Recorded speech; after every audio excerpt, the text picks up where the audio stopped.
독일 하면 최고의 의료기술과 더불어 치과기술 가진 거 알지? 그래서 후진국인 한국에서 예전에는 간호사도 보냈다더라고. 아니, 그건 몇십 년 전 이야기잖아. 지금 한국의 위상은 상상 초월이야. 그래봤자지. 독일의 오스템 임플란트 하면 전 세계적으로 유명하잖아? 너는 아직도 우물안 개구리 신세구나. 한국은 세계에서 가장 우수한 의료기술을 보유하고 있다고 해도 과언이 아닙니다. 그 중에서도 서양인들이 깜짝 놀랄 정도로 높은 수준을 자랑하는 분야가 바로 치과인데요. 오늘 소개해드릴 사연은 한국에서 치료받은 치아 때문에 독일의 대학병원에서 스타가 되었다는 독일 여성의 사연입니다. 과연 그녀에게는 무슨 일이 있었던 걸까요? 독일 여성의 사연입니다. 감동의 모든 것 애청자 여러분. 영상 시작 전 좋아요와 불우이웃을 위해 끝까지 시청 부탁드립니다. 안녕하세요. 저는 독일의 뮌헨에 살고 있는 세미 슈나이저예요. 이번에 한국 여행 중 있었던 일 때문에 독일 대학병원에서 주목을 받았던 재밌던 일화가 있었어요. 바로 치과 치료에 관한 이야기인데요. 아마 다들 치과에서 치료를 받는다는 걸 떠올린다면 인상부터 쓸 거라고 믿어요. 치과 특유의 냄새도 싫고 치지직거리는 소리도 왠지 모를 두려움이 생기게 만들기 때문이죠. 하지만 피할 수 없는 상황이 결국 온다면 가기 싫어도 가야 하는데요. 제가 그랬어요. 그것도 한국에서 말입니다. 어쩔 수 없는 상황이라 생각하고 한국에서 치과 진료를 받았지만 그게 독일 병원에서 화제가 될 줄은 꿈에도 몰랐죠. 한국에서 치료받은 치아를 구경하려고 병원 내 모든 의사들이 왔을 정도니까요. 진짜 말도 안 되는 일이 벌어졌다니깐요. 사실 치아에 이상이 생겼다는 건 이미 알고 있었어요. 한국으로 여행을 계획할 때도 조금씩 통증이 있었다. 사라지곤 했거든요. 하지만 별다르게 이상이 있을 거라고 믿고 싶지 않았어요. 통증이 계속 있는 것도 아니고 있다가 없어지고 또 괜찮은 날들이 며칠씩이나 지속되었기 때문입니다. 그렇게 저는 한국 여행을 계획대로 진행했어요. 출국 전 치과 검진을 받고 가는 게 나을까 생각했지만 한 달 여행 동안 별다르게 큰 이상이 오지 않는다고 생각했어요. 지금까지도 그랬던 것처럼 말이에요.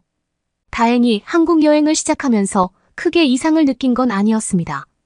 걱정했던 것처럼 통증이 심했다면 빠르게 후회했을 테니까요. 하지만 생각했던 일은 생기고 말았어요. 왜 슬픈 예감은 항상 빗나가지 않는지. 아주 작은 혹시나 했던 생각들이 눈앞에 펼쳐졌을 땐 이미 걷잡을 수 없다는 것도 너무나 슬펐습니다. 통증은 독일에서 견딜만 했던 수준을 뛰어넘었기 때문이에요. 한국 관광을 하고 음식을 먹거나 쇼핑을 하는 순간에도 욱신거림이 느껴졌어요. 그전까지는 찬 음식 같은 자극이 가해지는 음식을 먹을 때만 이상을 느꼈거든요. 그래서 그런 음식을 피해서 괜찮을 줄 알았던 거죠. 그런데 한국에 와 일주일 정도 여행을 하고 있을 무렵부터 음식과 전혀 상관없이 치아에서 통증이 느껴졌어요. 욱신거림은 밤낮을 가리지 않았습니다. 그래서 더 이상 이대로 한국 여행을 지속하는데 무리가 있다고 판단했어요. 그렇다고 보름의 일정으로 한국에 왔는데 갑자기 다시 독일로 돌아가는 것도 아니라는 생각을 하게 되었습니다. 직장인들이라면 공감하실 것 같아요. 1년 중 휴가는 큰 계획으로 잡은 일인데 고작 치아 때문에 일이 틀어지는 걸 원하는 사람은 없을 테니까요. 저 역시도 그랬고요. 그래서 안 되겠다는 생각에 한국에 있는 치과에 가기로 했습니다. 비용이 비쌀 거라는 건 예상했지만 괜찮았어요. 독일 내에서도 치과 진료 비용이 싼 편은 아니니까요. 다만 제가 지금 느끼는 고통이 멈췄으면 하는 소망이 가장 컸습니다. 빠르게 이 아픔이 사라지고 남은 한국 여행을 기분 좋게 마무리하고 싶었기 때문이죠.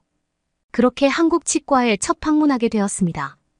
인터넷 검색을 통해 서울 시내에 영어 대화가 가능한 치과를 찾을 수 있었어요.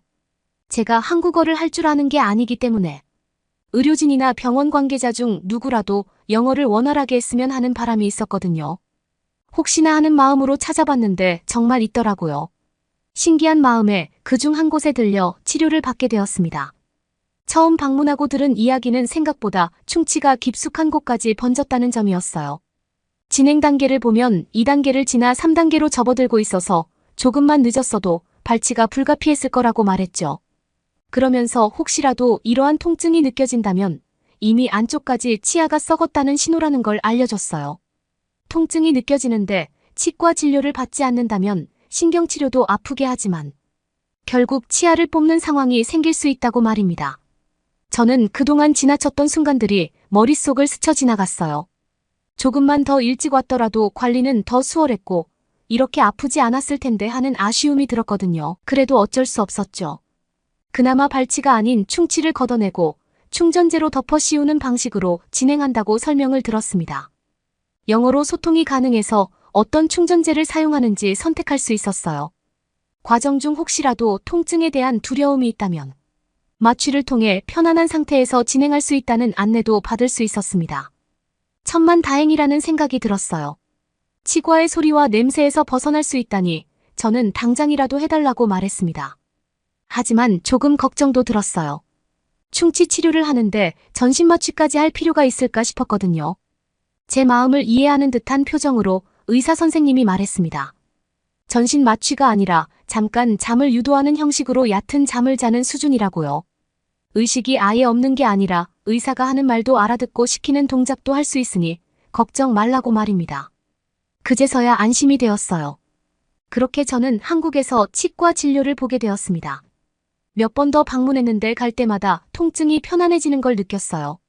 처음엔 무섭다고 생각하고 가기 싫었는데 또 가다 보니 두려움보다 통증이 없어졌다는 사실에 아무렇지 않게 가게 되더라고요. 처음이 어렵지 가면 가는 건데 왜 이걸 못해서 한국에 여행 와서까지 이 고생인가 하는 생각도 들었습니다. 그렇게 다행히 아무 이상 없이 마무리되었어요. 신경치료도 잘 끝나서 음식을 씹거나 찬 음식을 먹어도 이상이 없었고 마무리된 모습을 거울을 통해 보여주셨는데 깔끔하게 다른 치아와 이질감 없이 완성된 것 같아 마음에 들었습니다. 그렇게 마무리하고 남은 한국 일정 여행도 잘 끝냈어요. 한국 여행은 다 좋았는데 제 기억 속 특히 치과 기억이 유독 떠오르는 건 아팠던 그 순간과 한국 치과에서 영어로 소통하며 진료를 받았던 경험으로 독일 내 대학병원에서 스타가 되었기 때문입니다. 독일로 돌아와 또다시 저는 치통으로 고통스러울 수밖에 없었거든요. 물론 이번에는 한국에서 치료받았던 치아가 있던 반대 방향이었어요. 독일에 돌아와 직장 생활을 하며 다시 일상으로 복귀했어요. 2개월 정도 지났을 무렵 전에 없던 통증을 느끼기 시작했죠. 전과 다른 점이라면 음식을 먹지 않아도 통증이 심하게 느껴진다는 점이었습니다. 밤낮을 가리는 것도 아니었죠. 저는 당연히 당황할 수밖에 없었어요. 제가 평소에 단 음식을 선호하는 것도 아니라 더욱 그랬죠. 하지만 받아들여야 했습니다. 한국 치과 의사 선생님이 통증이 느껴지는데 미룬다면 발치로 이어진다는 아찔한 소리를 들었기 때문이에요. 마음을 가다듬고 독일 내 치과에 갔어요. 아픈 부위를 알려주고 치과 선생님이 검진을 했는데 이상이 없다는 소리를 하셨습니다. 충치가 생기지 않아서 신경성일 수 있으니 일단 진통제를 먹고 그래도 나아지지 않으면 더 큰 병원으로 가는 게 좋다는 소견을 내비치셨죠. 진통제를 먹고 나아지기를 기다렸어요.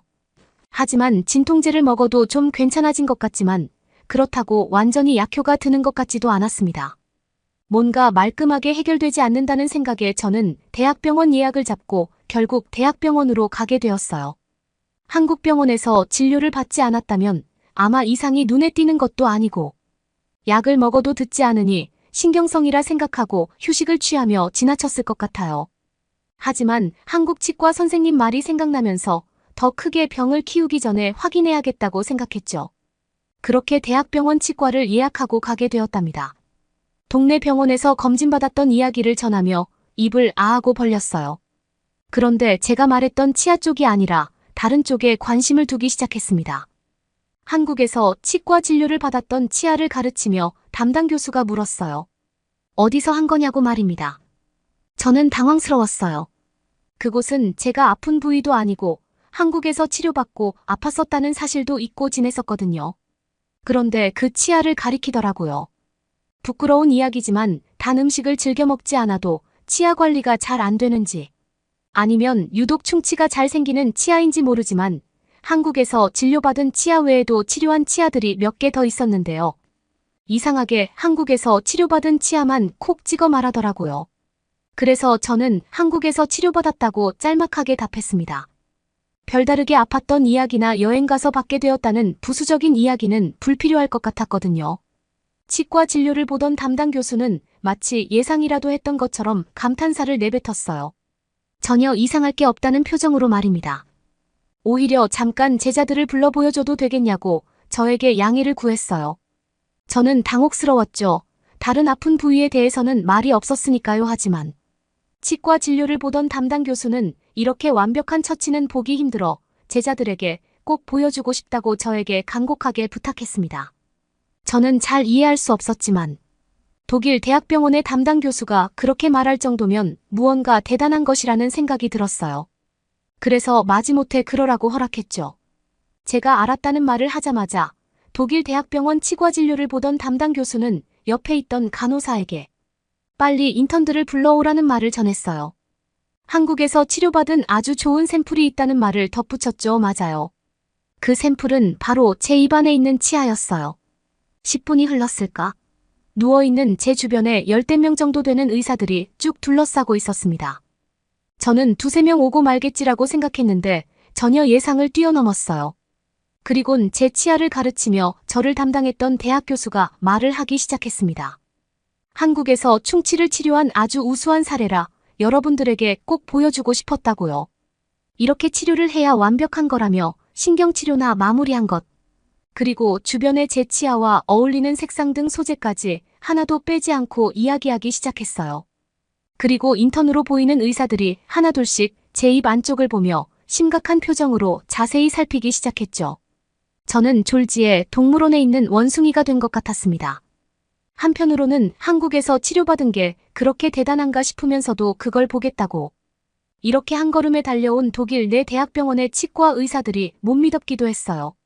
이러면 다시 한국으로 가야 하는 거 아닌가 하는 생각이 들었으니까요. 제가 아프다고 진료를 보기 위해 왔는데 제 진료에 대한 검사를 하는 게 아닌 한국에서 진료받은 치아를 보고 견학을 하듯 논의하기 시작하니 솔직히 어이없더라고요. 근데 또 한편으로 그런 생각도 들었습니다. 이렇게 내가 보여준다면 독일 내 치과 진료 시스템도 조금 향상되는 건가 하는 생각 말이에요. 좋은 실력을 보고 좋다는 걸 알아낼 정도면 독일 대학병원 치과에서도 한국 의료 시스템을 따라할 수 있는 수준을 키울 수 있는 게 아닐까 하는 기대도 하게 되었습니다. 그 정도로 독일 대학병원 치과에서 저는 아주 인기 스타로 급부상하게 되었어요. 인턴들이 돌아가고 담당 의사에게 감사하다는 인사를 받은 후 저는 엑스레이를 찍는 등 검사를 받았거든요. 그 와중에도 다른 교수들이 와서 한국에서 진료받은 치아를 구경할 수 있다는 소리를 들었습니다. 제가 아직 병원 내에 있다는 인턴들 소리에 치과 진료를 보던 다른 교수님들도 오셔서 구경하고 싶다는 말을 했을 정도니까요. 저는 진료를 보면서도 다른 치과 교수님들이 오면 입을 앞 벌리고 보여주는 웃지 못하는 장면이 벌어지기도 했어요. 처음에는 어색하고 내가 왜 라는 생각이 들었는데 나중에 되니까 저도 모르게 자부심이 생기더라고요. 그래, 내가 한국에서 치료받은 치아야 어때 상당히 잘 되었지 하고 말이에요. 웃기게도 그래서 제 대학병원 진료비가 할인되었을 정도니까요. 30%나 할인되었더라고요. 나중에 들은 말은 정말 좋은 샘플을 아낌없이 보여주셔서 감사한 마음이 담겼다는 소리로 얼마나 제 치아가 병원 내에서 조명을 받았는지 알 수 있었습니다. 그러고 보니 제가 왜 또다시 통증을 느꼈는지에 대한 이야기가 빠졌네요. 뒤늦게 사랑니가 나기 시작해서였어요. 사랑니가 겉으로 나왔다면 눈에 띄니까 알 수 있었는데 턱 안쪽에서 나기 때문에 겉으로 드러나지 않아 다른 치아는 이상 없으니 문제가 없어 보였더라고요. 하지만 엑스레이를 찍어 사랑니의 존재를 알 수 있었죠. 다른 치아를 밀면서 나는 바람에 통증을 느꼈던 거고 진통제를 먹어도 통증이 온전히 사라지지 못했던 거예요. 염증이나 다른 원인이 있던 건 아니었으니까요. 그래서 결과를 알고 다시 병원 예약을 하고 매복된 사랑니를 발치하는 수술 일정을 잡았습니다. 수술을 하는 도중에도 나중에 들은 말론 많은 의사 선생님들이 수술실에서 수술 보조를 하겠다고 자처했다고 해요. 매복된 사랑니 발치가 어려운 게 아니라 제 한국에서 치료받았던 치아를 다시 보고 싶은 마음의 수술 보조를 자처한 의사 선생님들이 있었다고 말입니다. 그래서 보통 수술할 때 보조는 인턴이나 간호사가 하는데 제 수술에는 의사들이 했다는 웃지 못할 장면들도 연출되었다는 소리가 들렸어요. 물론 제가 확인할 수 있는 사실은 아니니 진짜다 가짜다 말할 순 없죠. 다만 설마 하는 생각과 다르게 대학병원 내치과 의사들이 제 한국에서 진료받은 치아를 보고 보였던 관심을 떠올린다면 충분히 가능성 있는 이야기라는 생각이 들어요. 겨울이 되면 다시 한국으로 갈 여행 계획을 세우고 있습니다. 봄에 한국에 갔었는데 겨울도 참 예쁘다는 이야기를 많이 들었거든요. 한국으로 가면 치아 검진을 제대로 받아볼 생각이에요. 한국에서 진료받은 것 위에 2개가 더 있는데 이번 기회에 아예 한국식으로 다시 재정비를 받으려고요. 처음 한국 여행 갔을 때 한국 치과에 갔던 기억은 왜 여행 와서 이 고생을 하지였거든요. 그런데 독일 병원에서 한국에서 치료한 치아가 주목받으니 마음이 달라졌어요. 한국 여행을 갈 땐 무조건 치과 검진도 같이 받아야겠다고 말입니다. 여러분은 이번 사연에서 어떤 걸 느끼셨나요? 한국에서 치과 치료를 받았던 경험이 독일의 대학병원에서 화제가 되어 웃음을 자아낼 정도로 재미난 경험을 했는데요. 이 독일 여성은 독일 치과 의사들의 반응 때문에 자신이 한국에서 얼마나 수준 높은 치료를 받았는지를 피부로 직접 느낄 수 있었습니다. 이렇듯 한국의 치과 의료 서비스는 전 세계적으로 인정받고 있는데요. 특히 한국인 치과 의사들은 다른 나라에 비해 뛰어난 손기술을 갖고 있다고 합니다. 아무래도 어렸을 때부터 젓가락을 사용하는 우리의 문화 때문에 서양인에 비해 손기술이 좀 더 정교하고 정확한 것 같은데요. 앞으로도 한국의 치과 의료 시스템이 더욱 발전하고 개선되어 한국의 뛰어남을 세계에 알리는 계기가 되어 주었으면 좋겠네요. 그러면 더욱 감동적인 다음 사연으로 넘어가겠습니다. 반짝반짝 윤이 나는 인천공항의 어느 식당. 2 손에 수갑을 찬 채 갈비를 씹고 있던 외국인이 난데없이 테이블을 엎어버렸습니다. 마침 주변에 있던 경찰들은 목을 조르면서 대체 뭐하는 짓이냐고 추궁하기 시작했습니다. 과연 이 외국인에게는 무슨 사연이 있었던 것일까요? 안녕하세요. 저는 네덜란드에서 경찰 공무를 집행하는 마가레트라고 합니다. 어렸을 적에 한번 괴한들에게 납치된 적이 있었는데 당시에 어느 용감한 한국 출신의 경찰분에게 구조되면서 그때부터 비록 여성이긴 해도 경찰이 되고야 말겠다는 꿈을 키울 수 있게 되었습니다. 하지만 생각과 달리 경찰이 되기까지는 아주 많은 시행착오를 겪어야 했는데요. 운동만 열심히 하면 되는 줄 알았지만 공부도 잘해야 했고 먹는 것도 열심히 먹어야 했던 것이었죠. 그렇게 몇 년 동안 죽을 똥을 싸던 끝에 경찰 시험에 합격할 수 있었고 어느덧 경찰 일을 한 지 3년이 되어 가고 있습니다. 그러다 연말이 되어 장기간의 휴가를 가질 수 있었던 저는 가야 하는 해외를 물색하게 되었는데요. 한국 출신의 경찰분에게 도움을 받은 제 사례를 알고 있는 경찰 동료들은 이번 휴가를 빌려 다 같이 한국으로 가자는 제안을 했고 그로써 단합할 수 있을 것 같다는 말을 했지만 캐서린이라는 여자 동료만큼은 그러고 싶지 않다고 얘기했습니다. 한국이라는 후진국에 갈 바에는 그냥 집에 누워있겠다고 얘기하는 캐서린의 말에 저희는 어떻게 말해야 좋을지 몰라 얼떨떨한 채로 조금 서 있다가 치안적으로도 기술적으로도 한국은 뛰어나다고 강조했고 현재 전 세계적으로 상당한 열풍을 불러일으키는 한류를 어째서 모르냐며 인프라까지 훌륭한 선진국이 다름 아닌 한국이라고 계속해서 강조했지만 캐서린은 최근에 어느 가정집을 방문했는데 갑자기 웬 한국인이 자신에게 삿대질을 하며 욕을 시작했다며 뜬금없이 중지손가락을 계속해서 쳐다봐야 했다며 한국은 절대로 선진국이 아니라고 완전히 대못을 박더군요. 그렇지만 저희가 누굽니까? 수갑을 갖고 다니는 경찰이 아닙니까? 저희는 캐서린의 2 손에 수갑을 채우고 함께 네덜란드 공항에서 한국으로 향하는 비행기 티켓을 끊었답니다. 원하는 대로 인생은 굴러가지 않는다는 교훈을 저희는 경찰 동료로서 캐서린에게 남겨주고 싶었고 세계 최강의 선진국인 한국이 말도 안 되는 그녀의 주장 때문에 후진국으로 전락한 상황에 가만히 있는다면 솔직히 직무유기에 해당되지 않을까 하는 생각과 함께 캐서린에게 진정. 한국이 어떤 나라인지 알려주는 것만이 저희에게 주어진 중점적인 과제라는 느낌이 일하지 않아도 되는 휴가철임에도 불구하고 정확하게 들었던 것이었습니다. 그렇게 인천공항에 도착했고 저희는 모두 까무러칠 정도로 놀라고야 말았는데요. 예상은 했지만 상상조차 할 수 없는 크기의 백화점과 식당, 카페 등의 시설이 공항 내부에 무지하게 즐비해 있던 것은 보고도 믿기지 않는 사실이었습니다. 저희는 캐서린에게 한국의 뛰어난 점을 이제라도 인정한다면 수갑은 언제든지 풀어줄 수 있다고 했고 캐서린은 이왕 이렇게 된 거 계속해서 반항하겠다는 듯이 무표정으로 일관했기에 저희는 캐서린이 실은 네덜란드인이 아니라 한국인일지도 모른다는 생각을 품을 수 있었는데 왜냐하면 인천공항에서 아무렇지 않은 표정으로 다니는 한국인은 현지의 한국인 말고는 없었기 때문이었습니다. 모든 외국인의 얼굴에는 놀라움이 뒤범벅되어 있었고 사실상 이렇게까지 훌륭한 환경을 마주하고도 놀라지 않는다면 그것은 그거대로 정말 기이한 일이었죠. 테러범이거나 간첩일 확률이 굉장히 높은 것이었고 그렇지 않으면 한국인이 무조건이었습니다. 저희는 이러한 한국의 인프라에 대해 약간은 짐작할 수 있었는데 실은 여기까지 오는 내내 저희가 제공받았던 기내 서비스가 상당히 훌륭했기 때문이었습니다. 네덜란드에서 마주할 수 있는 승무원들은 불친절하고 불편한 부분이 많았던 것입니다. 기내식을 요청할 때도 왜 만들기 힘든 음식을 주문했냐면서 뒤에서 궁시렁대며 불평하는 소리를 들어야 하는 게 당연했기 때문이었죠. 하지만 한국인 승무원들은 그러한 불평을 전혀 내비치지 않았고 언제나 웃는 모습으로 얘기해 주어 너무나 기뻤는데요. 또한 비행기 내부에 있는 안전장치와 비상시에 어떻게 대처해야 하는지 등을 친절하게 설명해주는 한국인의 유창한 영어는 너무나도 훌륭했던 것이었습니다. 그리고 인천공항에서 저희가 마주한 희한한 광경은 식당과 백화점 말고도 또 있었는데요. 바로 어디에도 경호원이 안 보인다는 점이었습니다. 이처럼 값비싼 물건이 많고 휘황찬란한 광경이 늘어서 있으면 당연하게도 부자들이 우글거릴 텐데 경호원 하나 보이지 않는다는 것은 매우 비일상적인 일이었습니다.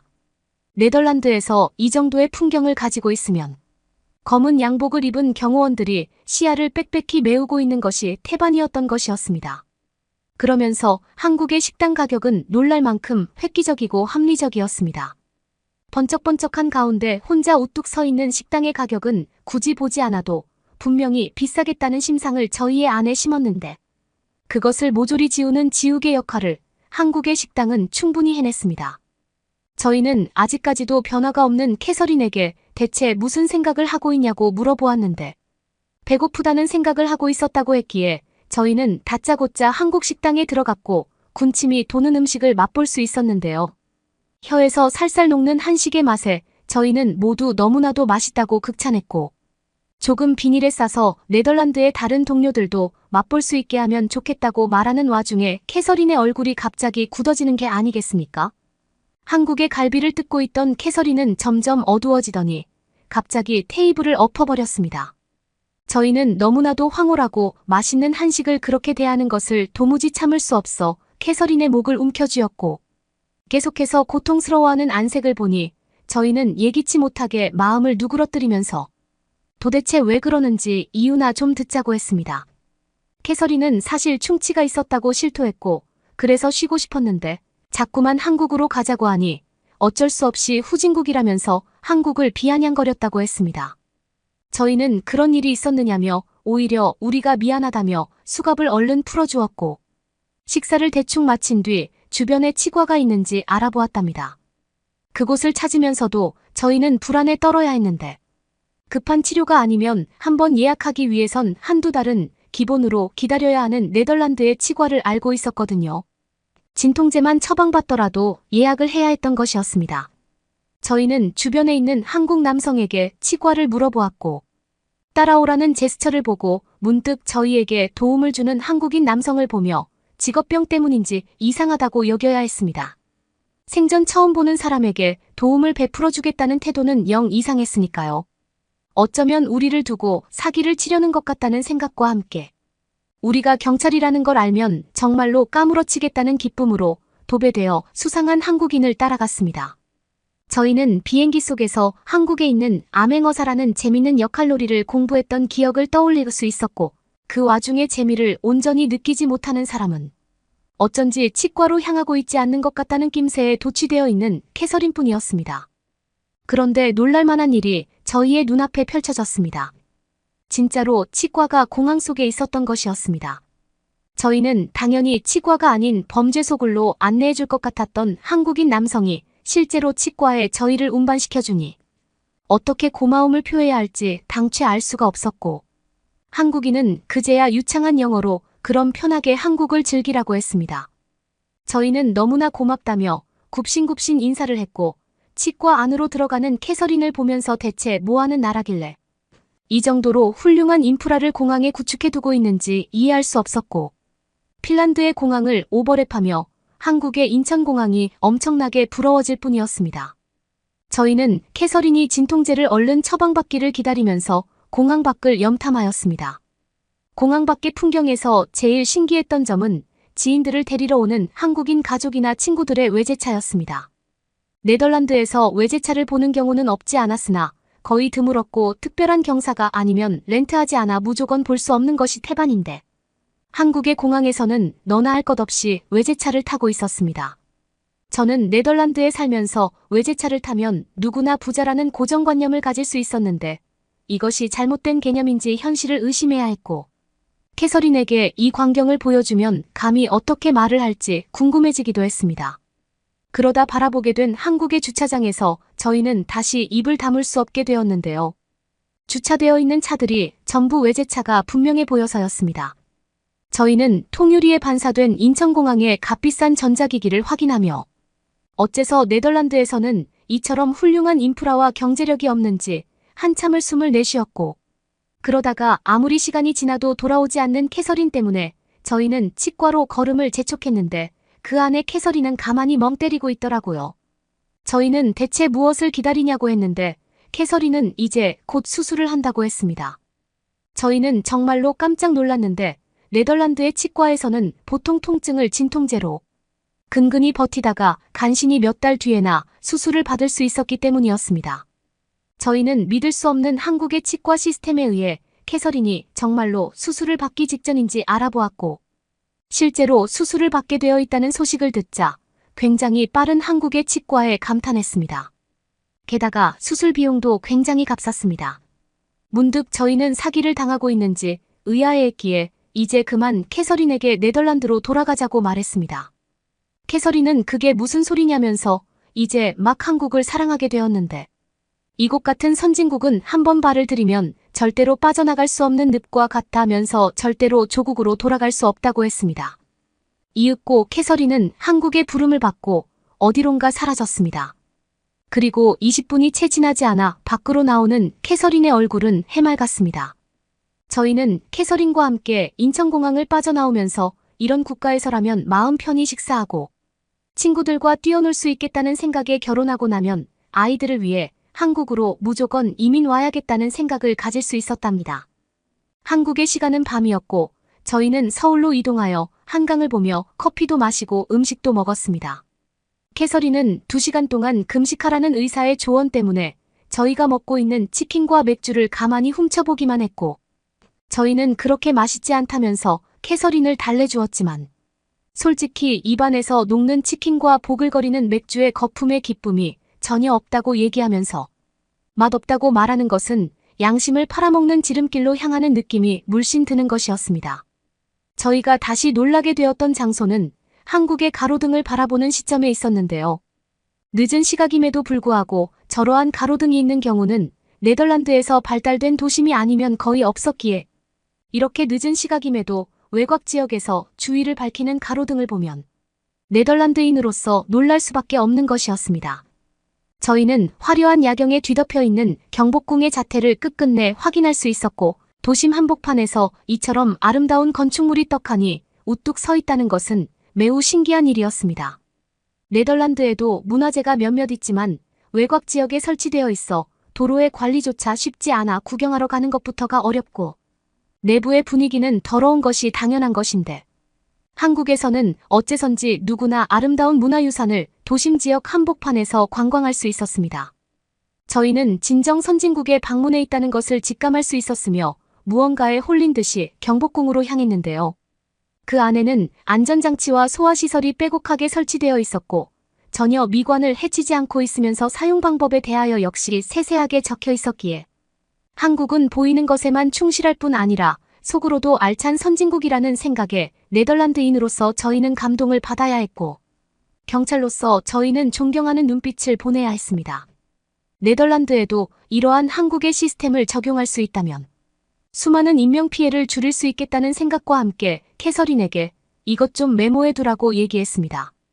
왜냐하면 저희는 손에 들어있는 한식을 먹는데 집중해야 했고 캐서린은 전혀 먹을 것을 들고 있지 않았기 때문이었어요. 그러나 캐서린은 너무나 볼 게 많은 한국 때문에 그럴 시간이 없다고 얘기했고, 저희는 갑자기 이런 생각이 들었습니다. 한국에 괜히 왔다는 생각이었습니다. 이러한 특출난 서비스를 전혀 몰랐다면 네덜란드에서 행복하게 살았을 텐데, 갑자기 한국을 알게 되었으니 네덜란드를 개선시키든가 아예 버리고 한국으로 떠나든가 라는 이지선다의 불편한 선택지를 직면하게 된 것이었습니다. 그러다가 저희는 빠른 시일 내로 네덜란드를 떠나 한국에 이민 와야겠다는 생각을 할 수 있었고, 그렇게 도착한 숙소에서 저희는 그제야 한숨을 돌릴 수 있었습니다. 더 이상 한국과 네덜란드를 비교하지 않을 수 있기 때문이었습니다. 심적인 여유를 가지게 된 저희는 캐서린이 아직도 밥을 먹지 못했다는 사실을 그제야 깨달았고, 벌써 2시간이 지났지만 너무나 늦은 시각이라 모든 식당에 문이 닫혀 있다는 것은 불보듯 뻔한 사실이었습니다. 그러나 캐서린은 음식을 배달할 수 있는 한국의 시스템을 자신이 발견했다면서 저희에게 다가왔는데, 너무나 당황한 저희는 캐서린의 어깨를 부여잡고 지금 시간이 몇 시인데 음식 배달이 말이 되냐고 절대로 돈을 주지 말라고 닥달을 했습니다. 왜냐하면 네덜란드에서는 그렇게 늦은 시각이 아니라 대낮이라고 해도 음식 배달이 거의 불가능했던 것이었습니다. 가능하다고 해도 거의 맛없는 경우가 대부분이라서 차라리 안 시키는 게 음식을 시키는 것보다 더 나았던 것이었습니다.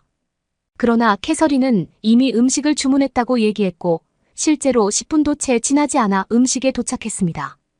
캐서린은 한국의 떡볶이라는 음식을 씹으면서 기분 좋은 표정을 보여주었고, 전례 없는 해맑은 표정에 너도 나도 황당해하며 떡볶이를 바라보다 한 움큼 집어먹은 저희는 이렇게 맛있는 음식은 세상에서 처음 먹어본다며 저마다 칭찬을 아끼지 않았습니다. 저는 어렸을 적에 처음으로 콜라를 마셨던 순간을 떠올렸고, 그 당시부터 한국에서 살았다면 정말 기분 좋고 행복했을 거라는 생각과 함께 눈물을 흘렸습니다. 영화에서만 보던 것처럼 너무나도 살기 편하고 배려심 깊은 한국의 모습에 저는 어머니와 포옹할 때 생기는 안락함을 느꼈고, 한국을 떠난 지 벌써 반년이 지났지만 저희는 한국으로 다시 돌아갈 생각만을 꿈꾸며 하루하루 범죄자와 사투를 벌이고 있답니다. 제가 한국을 다시 방문한다면 어디부터 가면 좋을지 댓글로 부탁드려요. 그러면 더욱 재미있는 다음 사연으로 넘어가겠습니다. 평화로운 한국의 건물 속 방금까지만 해도 꼭 쥐고 있던 짐이 사라졌다고 횡설수설하는 외국인. 잠시 뒤 신고받고 출동한 경찰이 외국인에게 다가오자 하품하는 귀찮은 태도를 인식하는 외국인들. 머지않아 자신들의 짐으로 추정되는 물건을 가져가는 뒷모습을 외국인들은 바라봅니다. 나 몰라라 하는 경찰의 태도를 인식하고 다짜고짜 범죄를 저지른 한국인에게 외국인들은 다가가는데요. 이윽고 한국인의 입에서는 끔찍한 이야기가 흘러나옵니다. 외국인들은 모두 인상을 찌푸리고 금방이라도 토할 것 같은 표정을 짓는데요. 도대체 이 외국인들은 어떻게 되었을까요? 안녕하세요. 저는 캐나다에 있는 토론토 대학교의 창작 글쓰기 동아리 회장이 부룬디입니다. 저희 팀은 최근에 창의적인 글쓰기에 관하여 새로운 방향을 모색하기 위해 서구적인 문학에 깊이 빠져들어 있었는데, 더욱더 독창적인 영감을 얻기 위해 다양한 문화를 찾고 있던 찰나에 한국에 대해 알게 되었습니다. 한국이 가진 다양한 문화와 문학적인 수준은 저희에게 흥미롭고 뜻깊은 경험을 안겨줄 것 같았습니다. 게다가 한국은 인구가 밀집되어 있는 국가이니만큼 살기가 좋고 행복한 문화가 넘쳐 흐를 것이 자명했죠. 저희는 한국이 가진 문학적인 힘을 톡톡히 알 수 있었고, 한국을 통해 새로운 창작의 방향성을 획득할 수 있다는 것을 확신했습니다. 그러다가 한국에서 열리는 유명한 작가들의 워크숍에서 토론할 수 있는 기회를 저희는 접할 수 있었는데요. 낡고 허름한 캐나다에서 20여 년 살았던 저희에게 새로운 문물을 전수해주겠다는 한국인의 제안은 정말로 뜨거운 감동을 느끼게 해주는 것이었답니다.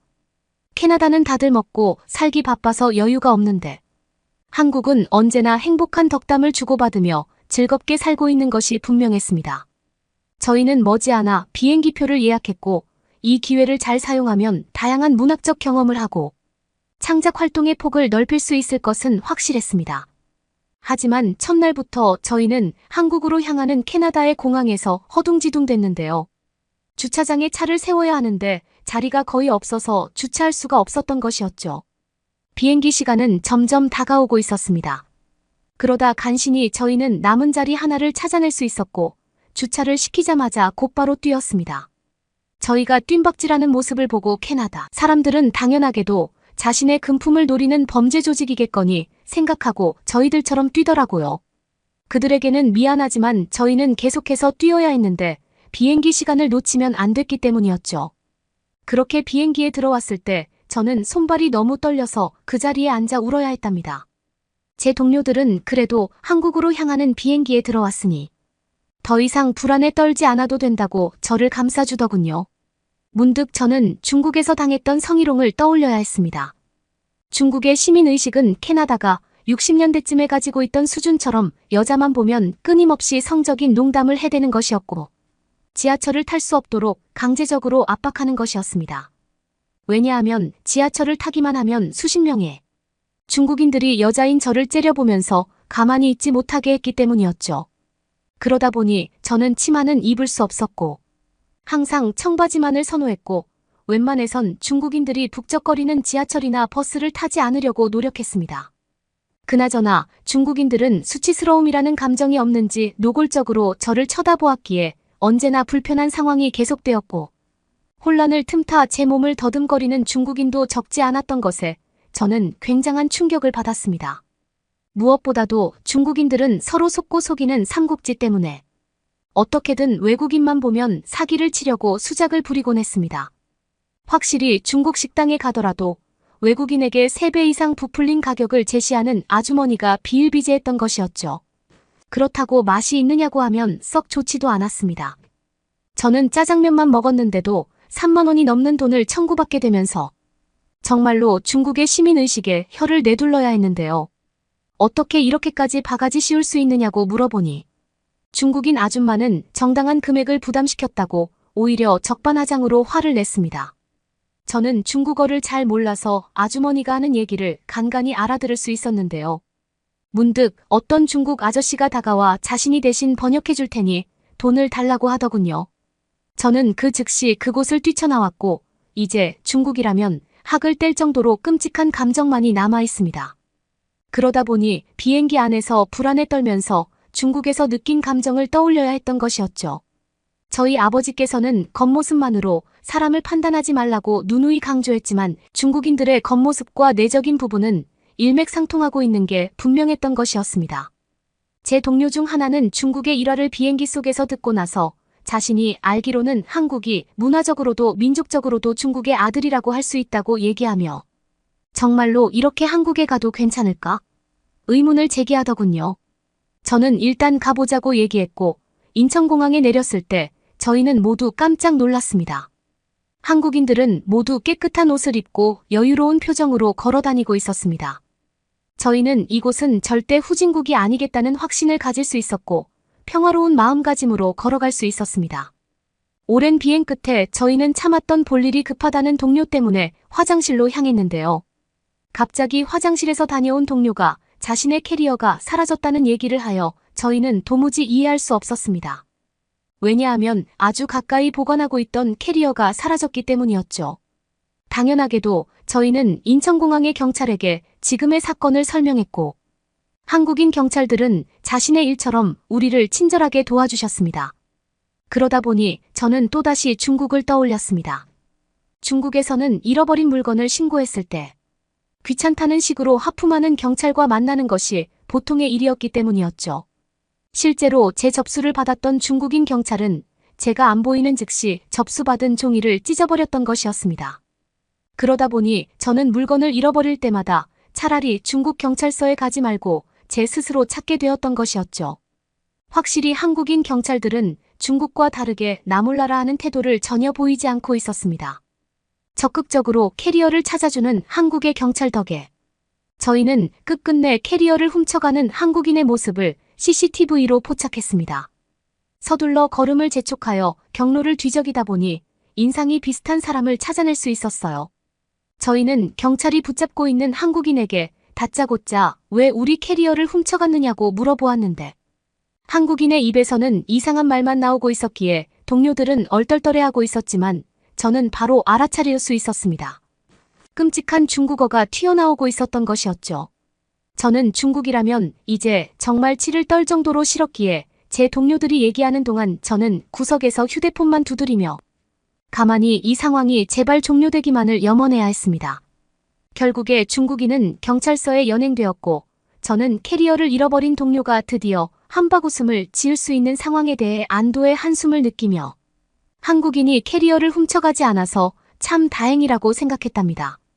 잠시 뒤에 저희는 가야 하는 목적지를 상기했고 뛰어난 재능을 가진 한국 작가들과의 워크숍을 위해 움직이기로 했는데요. 그렇게 이동하려던 찰나에 저희는 너무나 배가 고파 일단 눈에 보이는 식당에 들어가야 했습니다. 한국의 식당은 또다시 중국의 식당을 떠올리게 했는데요. 들어가자마자 힐끔 보면서 인사조차 받아주지 않는 중국의 식당과 달리 한국의 식당 아주머니는 친절한 얼굴로 웃으며 저희를 반겨주었던 것이었습니다. 모든 메뉴판 역시 영어로 적혀 있었기에 저희는 당연히 편리하게 해석하면서 모든 메뉴를 바라보며 구독과 좋아요를 누른 채 가뿐하게 메뉴를 골랐답니다. 한국인 아주머니는 상대의 말을 무시하는 중국인과 달리 저희의 기분을 헤아려주면서 메뉴판을 고르는 시간을 기다려주고 있었고 저희를 배려해주고 있다는 태도를 여실히 느끼게 해주었답니다. 그렇게 맛보게 된 음식인 비빔밥은 알쏭달쏭한 소스와 함께 저희의 미각을 한껏 자극시키고 있었습니다. 저희는 너무나 맛있는 맛에 도대체 이런 음식을 어떻게 만들 수 있었을까 하는 생각에 한참 동안 의문에 잠겨야 했죠. 그러면서 맛본 한국의 김치라는 음식은 이미 캐나다에서 유명한 음식이긴 하지만 이렇게나 새콤하고 맛있는 김치는 전례에 맛보지 못했던 것이었기에 저희는 무슨 기적이 일어났는지 유추해 보려 했습니다. 예전에 백화점에서 이러한 김치를 시식해 본 적이 있었는데 너무 자극적이고 맵기만 했었던 것이었죠. 하지만 이제 보니 캐나다 사람들이 잘못 만든 것이었고 김치의 진가는 이렇게 밥과 먹으니 더욱더 살아나는 것이기도 하여 지금에서야 저희는 제대로 된 김치의 맛을 보고 있는 것이었습니다. 그렇게 저희는 배불리 밥을 먹고 한국에서 열리는 워크숍에 참가하기 위해 이동했습니다. 얼마 지나지 않아 마포구 주민센터에서 열리는 워크숍이 시작되었는데요. 한국인 작가들은 놀라울 정도로 특출한 영감을 지니고 있었고 저희는 끼어들 수조차 없이 획기적인 아이디어의 범람에 가만히 침식되어야 했답니다. 한국인들은 효과적인 문학적 상식을 두루 갖추고 있었고 어쩌면 한국에서만 존재하는 한옥이라는 건축물 덕분인지도 모르겠다는 생각을 저희는 가질 수 있었는데요.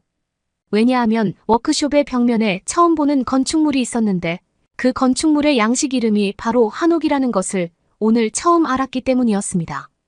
한옥은 겉으로만 보아도 매우 호화스럽고 뛰어난 건축물이 분명했고 중국에서도 저러한 것을 보았지만 완전히 디자인이 다르기 때문에 한국의 짝퉁이 중국이라는 생각을 저는 가졌답니다. 중국이야말로 한국의 문화를 도둑질하는 국가가 분명했고 그러다 보니 저희들은 중국인들이 불법적으로 한국에 그렇게 많이 체류한다는 사실까지 이해할 수 있었습니다. 한국에서 유명한 박선아 작가분은 워크숍에서 저희에게 캐나다에서 오는 길이 불편하지 않았느냐고 친절하게 물어보셨는데요. 저희는 너무나 유창한 영어에 박선아 씨의 국적을 물어보니 자신은 한국인이지만 미국에서 오래 거주했기에 영어가 유창하다고 말해주었습니다. 그러면서 박선아 씨는 자신 말고도 한국인 대부분은 언어적인 부분에 있어서 효과적인 교육을 받고 있어 대부분 영어를 잘한다고 얘기했는데요. 그 덕에 저희는 의사소통을 하는데 문제점이 없이 한국이 가지고 있는 다양한 노하우에 대해서 전수받을 수 있었습니다. 그렇게 워크숍이 끝나고 나서 한국의 길거리에 나왔는데 어째서인지 모든 한국의 길거리에는 CCTV가 설치되어 있는 것 같았어요. 그러다 보니 한국의 치안이 당연히 세계 최고일 수밖에 없다는 사실을 저희는 이해할 수 있었습니다. 어째서 캐나다에는 CCTV가 하나도 없어 범죄의 도가니가 되어버렸는지 이해할 수 없기도 했는데요. 게다가 주변으로 보이는 한국의 아파트는 모두 깔끔하고 튼튼해 보였기에 저희는 페인트도 제대로 칠해놓지 않는 캐나다의 아파트를 떠올리며 어째서 깨끗한 곳이 하나도 없이 대부분 낡고 부식되어 있는지 의아해해야 했답니다. 길거리는 모두 깨끗했고 하루 종일 청소되고 있는 것처럼 삐까번쩍했습니다. 저희는 이렇게나 환경이 좋고 쓰레기가 없으니 문학적으로도 영감을 쉽게 얻을 수 있다고 자신있게 생각할 수 있었죠. 저희는 한국의 밤 공기를 느끼면서 이곳이 진정 선진국이구나 하는 생각과 함께 하루빨리 한국으로 이민 오고 싶다는 생각도 하게 되었는데요. 저희는 다시금 배가 고파져 머지않아 한식당을 방문했고, 쌀밥이 조금 어색하긴 했지만 수많은 반찬들과 입을 풍요롭게 해주는 된장국까지 먹으니 너무나도 호화스러운 느낌의 부담감이 생길 정도였습니다. 저희는 밥을 2공기씩 먹고 미역국과 추가적인 반찬까지 주문하게 되었습니다. 그런데 식당 아주머니께서는 술 한 바가지를 공짜로 주더군요. 저희는 당연하게도 먹지 않겠다고 얘기했는데 왜냐하면 가격이 비쌀 것이 분명했기 때문이었습니다. 하지만 한국인 아주머니께서는 서비스라고 말해주었기에 저희는 잠깐 의심하다 한국의 멋있는 인프라를 생각하고 의심하지 않고 마음껏 먹었습니다. 실제로 식당에서는 중국과 달리 저희에게 그 어떤 요금도 청구하지 않았고 저희는 놀라운 한국의 배려심에 감동을 받을 수 있었습니다. 그렇게 숙박하게 된 한국의 호텔에서 저희는 온돌이라는 신박한 난방 방식을 접하게 되었는데요. 그러다 보니 어째서 한국에서는 신발을 신지 않는지 이해할 수 있었습니다. 저희는 목이 건조해질 일이 없는 난방 덕분에 어째서 캐나다는 이러한 방식을 채택하지 않고 있는지 한 차례 의문을 가져야 했습니다.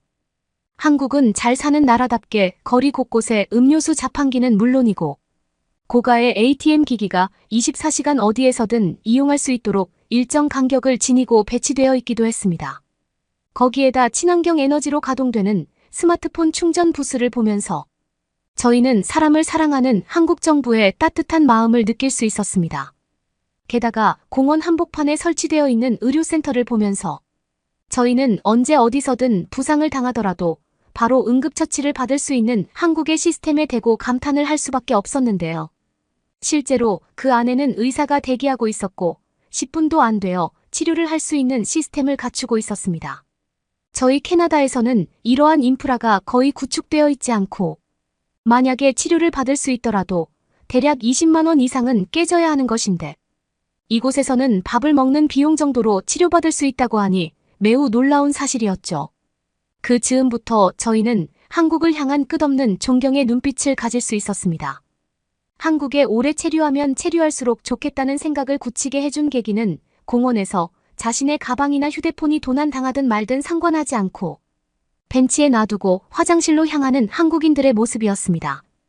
그들은 안전에 대한 확신이 똑바로 서 있는 것 같았습니다. 저희는 어째서 이럴 수 있는 것인지 입을 다물 수가 없었고 어떤 한국인 여성은 1시간이 넘도록 돌아오지 않았음에도 계속해서 가방이 제자리를 사수하고 있었기에 저희는 한국을 사랑하지 않을 수 없었습니다. 그러면서 마지막 날에 관광하기 위해 탑승하게 된 기차 안에서 저희는 전기를 충전할 수 있는 콘센트는 물론이고 노트북을 편안하게 사용할 수 있는 책상까지 완벽하게 설치되어 있는 기차 덕분에 매우 편안한 여행을 보낼 수 있었어요. 또한 기차의 속력이 너무 빨랐는데도 불구하고 흔들리는 것이 거의 없어 노트북을 향한 집중이 끊어지지 않게 해주는 기차가 가진 배려심에 저희는 다시 한번 한국을 향한 사랑을 확대시킬 수 있었습니다. 그러면서 저희는 캐나다의 기차를 떠올리며 굉장히 느린데도 불구하고 덜컹거리는 진동이 심해서 무엇에 집중할 수 없고 이동하는 건 역시 불편하다는 점을 떠올렸습니다. 저희는 한국에서 살기 위해선 어떻게 해야 되는지 수시로 검색하기 시작했고 한국인과 결혼하는 것이 가장 빠르다는 것을 알게 되면서 주변을 지나다니는 한국 남자를 계속해서 쳐다봐야 했습니다. 어쨌든 간에 저희는 문화적으로나 기술적으로나 한류가 엄청나게 뛰어나다는 것을 체감하게 되는 계기를 마련했고 시간이 된다면 하루빨리 한국 남자와 결혼하여 이곳에서 정착하는 날이 도래하기를 바라면서 캐나다로 돌아온 2주가 지난 지금에도 여전히 그 생각에 잠겨 있답니다. 여러분은 어떻게 보셨나요? 응원과 격려의 한마디씩을 댓글로 남겨주시기 바랍니다. 사연자분들에게 전달해드리겠습니다. 실제 사연 제보를 받고 있습니다.